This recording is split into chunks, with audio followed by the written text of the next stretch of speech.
Once upon a time, in the land of ancient China, there was a poor farmer named Li. Li struggled to make ends meet, but he was content with his simple life. One day, while tending to his crops, Li stumbled upon a wise dragon who had been injured and was in need of help. Li was a kind and compassionate man, so he tended to the dragon's wounds and helped him recover.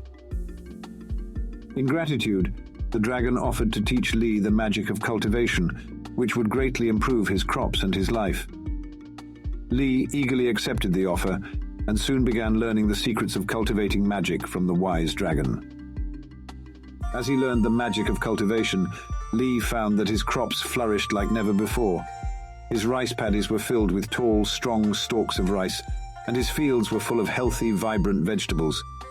He was overjoyed with his newfound knowledge, and he worked hard to perfect his skills.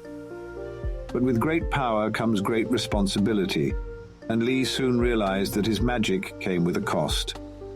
He began to notice that his crops were attracting the attention of thieves and bandits who wanted to steal his bountiful harvest. Li knew that he couldn't defend his crops alone, so he turned to the wise dragon for help. The dragon taught Li how to use his magic to protect his crops, and together they crafted an enchanted barrier that would keep thieves and bandits at bay. With the barrier in place, Li's crops were safe, and he could finally relax and enjoy the fruits of his labor. However, Li's newfound success did not go unnoticed, and soon the local governor caught wind of his magic crops. The governor was a greedy man, and he saw an opportunity to make a fortune off of Li's magic. He demanded that Li share his secrets with him, threatening to take his crops and land if he refused. Li was torn between his desire to keep his magic a secret and his fear of losing everything he'd worked so hard for. But with the help of the wise dragon, he came up with a plan. They would offer the governor a deal. If he would leave Li and his crops alone, they would use their magic to help him improve his own land and crops.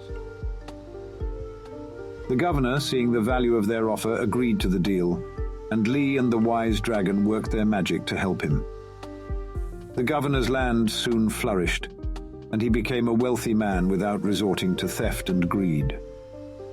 And so, Li and the wise dragon lived peacefully for many years, cultivating magic and sharing their knowledge with those who were kind and worthy.